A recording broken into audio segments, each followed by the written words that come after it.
When things are going well, motivation feels like fuel. And for a while, it works. You feel driven, focused, optimistic.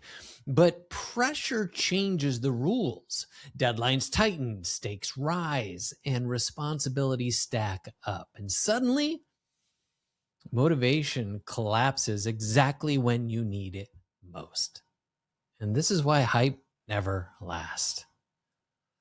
If you're ever wondering why your drive suddenly disappears when pressure arises, it's not something about your character. It's not that you're broken. It's not that you have something wrong with you.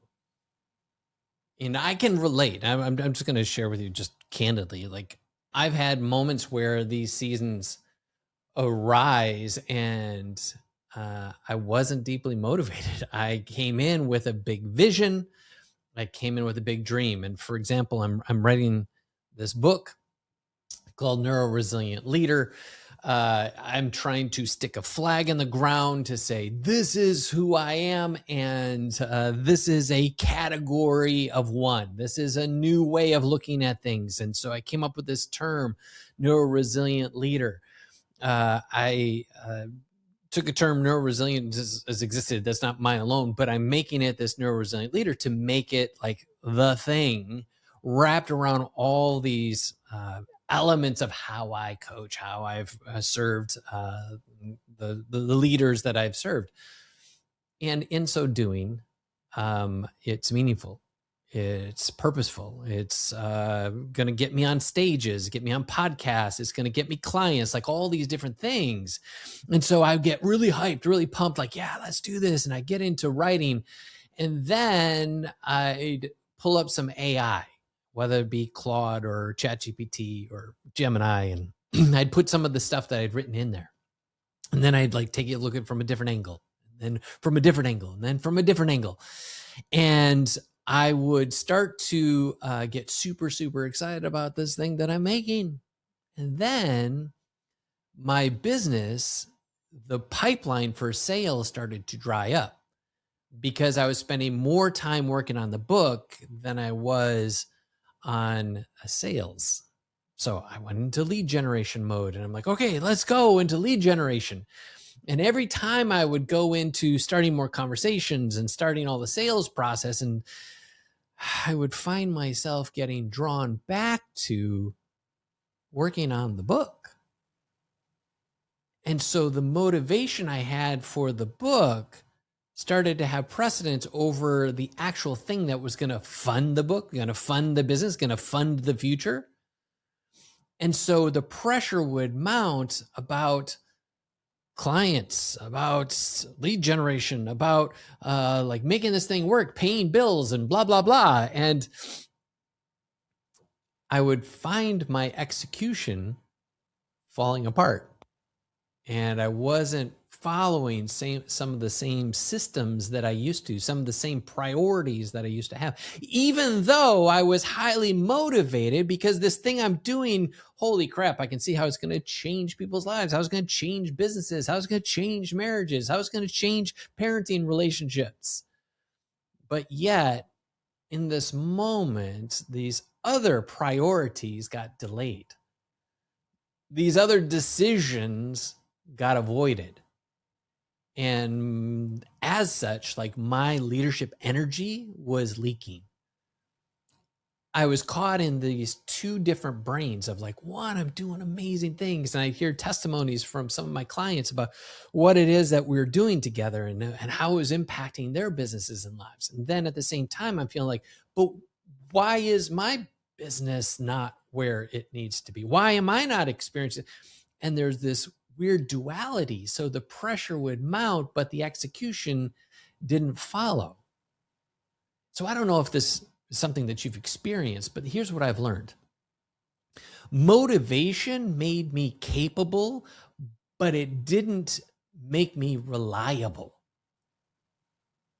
When I started coaching many of the leaders that I have, I expected motivation to be like the missing piece. Like the reason why they were coming to me was to help give them, the encouragement to be able to take action on the things that they needed. Motivation wasn't the issue. Clients would come to a session, we discuss some of the things they're facing. Suddenly they would leave inspired. Like, oh my gosh, Angus, I can't wait to oh, this is going to be amazing. Da, da, da. They get these big takeaways, these big insights, these big perspectives. But then there would be no sustained change.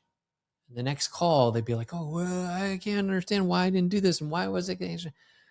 And so I learned that inspiration creates emotional movement, but pressure requires operational stability. People double down on motivation. They go into the mode of saying, oh, well, here I go. I got to keep the hype train going. Let me listen to more podcasts. And so they listen to this one and listen to that one. And then this one's got a perspective over here. And then they're supposed to be working on this thing over here. But then they say, well, let me go listen to this other thing over there.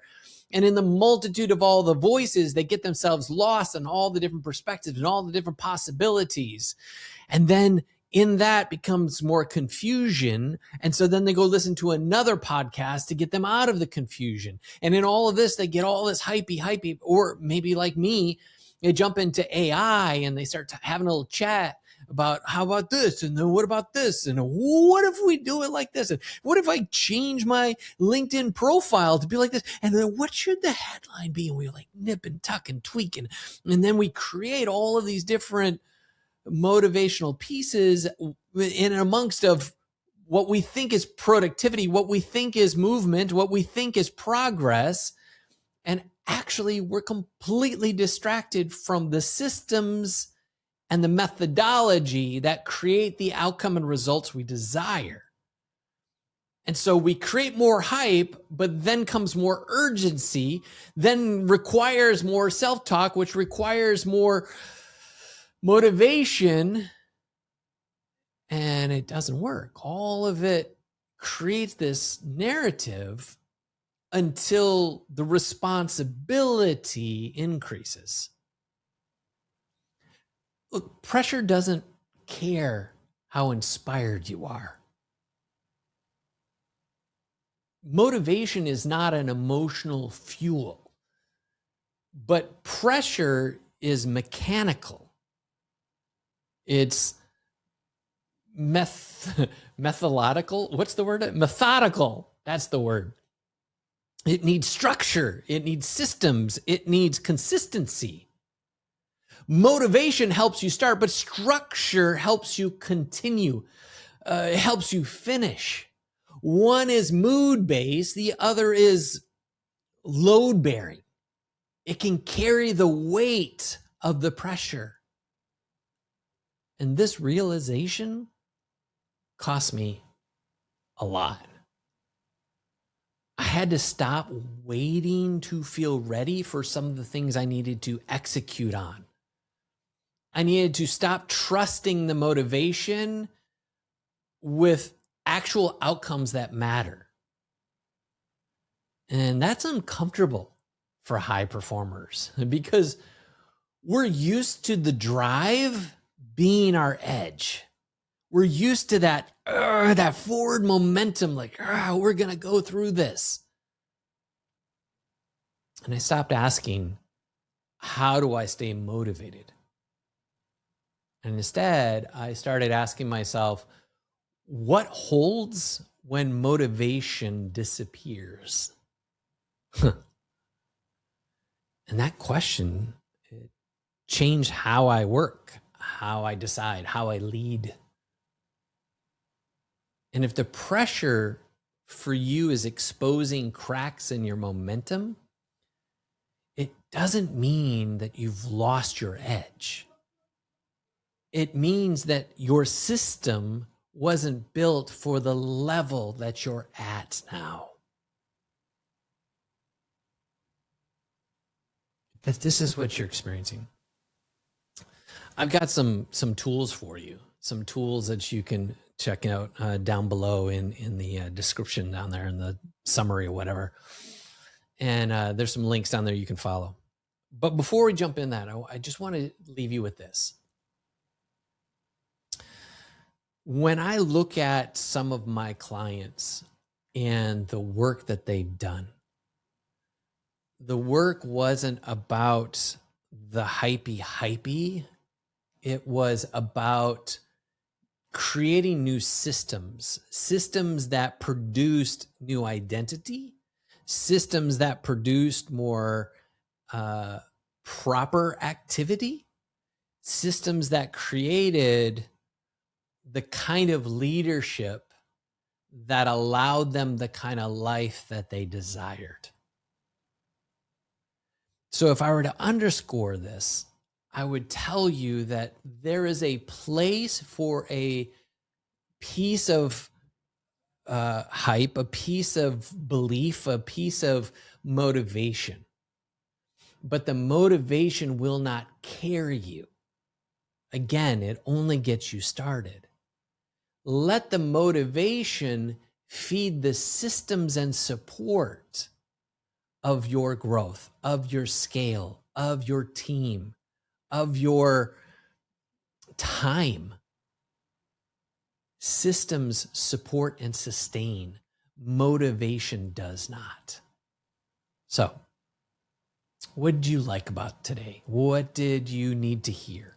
What do you want more of? Let me know in the comments below. Again, there's a link down there below with tools that will help you with some of this. If this is the kind of thinking that helps you lead better, go ahead and hit subscribe so you can get more of this. The mission here, it is simple.